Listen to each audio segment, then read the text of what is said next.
پریشانی انسان کے نظریہ زندگی کو محدود کر دیتی ہے اور اپنے ارد گرد کے حالات کے بارے میں اس کا رد عمل انتہائی غیر صحت مند اور غیر عقل مندانہ ہو جاتا ہے۔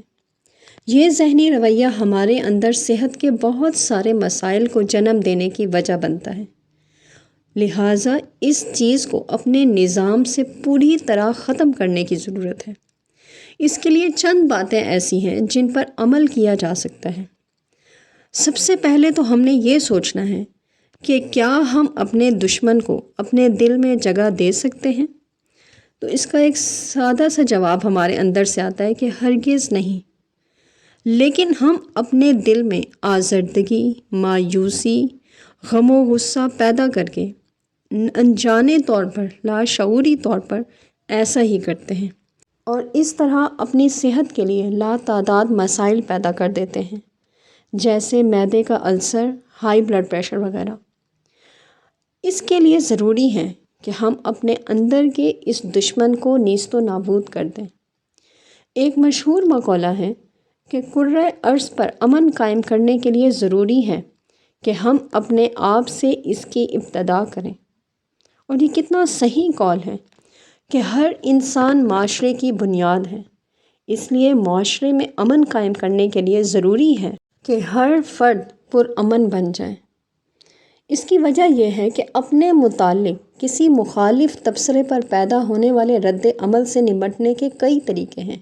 مثلاً یہ کہ ہم جواب میں اپنے مخاطب کو بھی سخت باتیں کہہ کر اپنا دل ہلکا کر لیں، یا یہ ہو سکتا ہے کہ ہم اس وقت اپنے غصے کو ضبط کر لیں اور اس سے کہیں زیادہ مناسب موقع پر شرافت کے ساتھ اور آرام سے اس کا جواب دے دیں، یا یہ بھی ہو سکتا ہے کہ ہم کسی انتقامی کارروائی کے خوف سے اپنے غصے کو ہمیشہ کے لیے دبا لیں۔ اب مثلاً دیکھیں، کسی استاد، باس یا ساس سے یہ بات کہنا انتہائی بدتمیزی اور خلاف عقل ہے کہ آپ جہنم میں جائیں، چاہے وہ آپ کو کتنا ہی اشتعال کیوں نہ دلائیں۔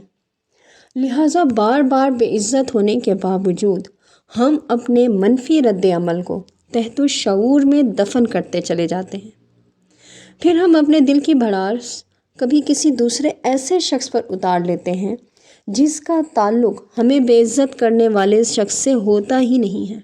غصے کو دبانے سے عام طور پر نفسیاتی بیماریاں لاحق ہو جاتی ہیں، اس لیے جذبات کو خارج کرنا بھی ضروری ہے۔ اگر غصہ دلانے والے شخص کو جواب دے کر دل ہلکا کرنا ممکن نہ ہو تو زیادہ بہتر یہ ہے کہ کسی قریبی دوست یا شریک حیات کو اعتماد میں لے کر سارا واقعہ بیان کر دیں، اور اس طرح آپ کے دل میں جمع ہونے والی ساری کدورت خارج ہو جائے گی۔ عام طور پر دیکھا گیا ہے کہ ہمارے پاس جو چیزیں ہیں ہم ان کی قدر نہیں کرتے، بلکہ دوسروں کے پاس نظر آنے والی چیزوں کے حصول کی کوشش کرتے ہیں۔ ہم اپنی تنگ نظری کے باعث اپنے منفی پہلوؤں کا دوسروں کے مثبت پہلوؤں سے موازنہ کرتے ہیں۔ کیا ایسا نہیں ہے کہ ہم دوسرے پہلوؤں میں اپنی کامیابیوں کو بھول جاتے ہیں؟ ہم اکثر یہ سمجھتے ہیں کہ خود 100% پرفیکٹ ہیں، جبکہ حقیقت یہ ہے کہ ہمارے اندر بھی بہت سی خامیاں پائی جاتی ہیں جنہیں دوسرے لوگ محسوس کرتے رہتے ہیں۔ دوسرے یہ کہ کئی خامیوں کی بار بار نشاندہی کرنے سے وہ خامی ایک دم سے تو ختم نہیں ہو سکتی۔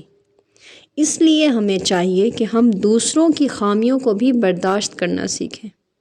اب یہ خیال کرنا خلاف عقل ہے کہ زندگی ہمیشہ ایک ہی ڈگر پر چلتی رہے گی۔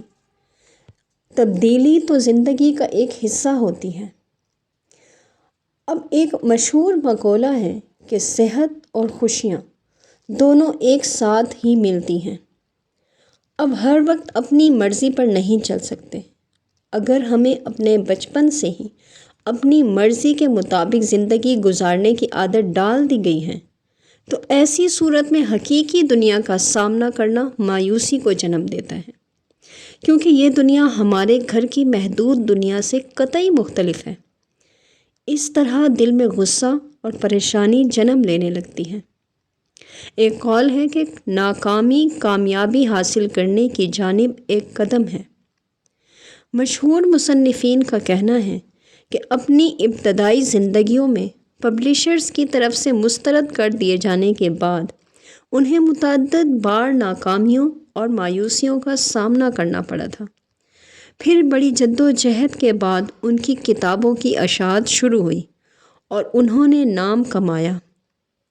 اب روم ایک دن میں تو تعمیر نہیں ہو گیا تھا۔ تاہم مقابلے کے اس دور میں ہم ناکامی کو تسلیم کرتے ہوئے شرماتے ہیں، بلکہ اس لفظ کا ذکر تک سننا نہیں چاہتے۔ یہاں بھی ہمیں اپنے خیالات میں تبدیلی لانے کی ضرورت ہے تاکہ ہم یہ قبول کر سکیں کہ کامیابی اور ناکامی زندگی کے ایک ہی سکے کے دو رخ ہیں۔ ایک معروف اسکالر کا قول ہے کہ انسان اپنے ہی خیالات کا عکس ہوتا ہے اور وہ جو کچھ سوچتا ہے ویسا ہی بنتا ہے۔ غصہ کرنا ایک عادت بن جاتی ہے۔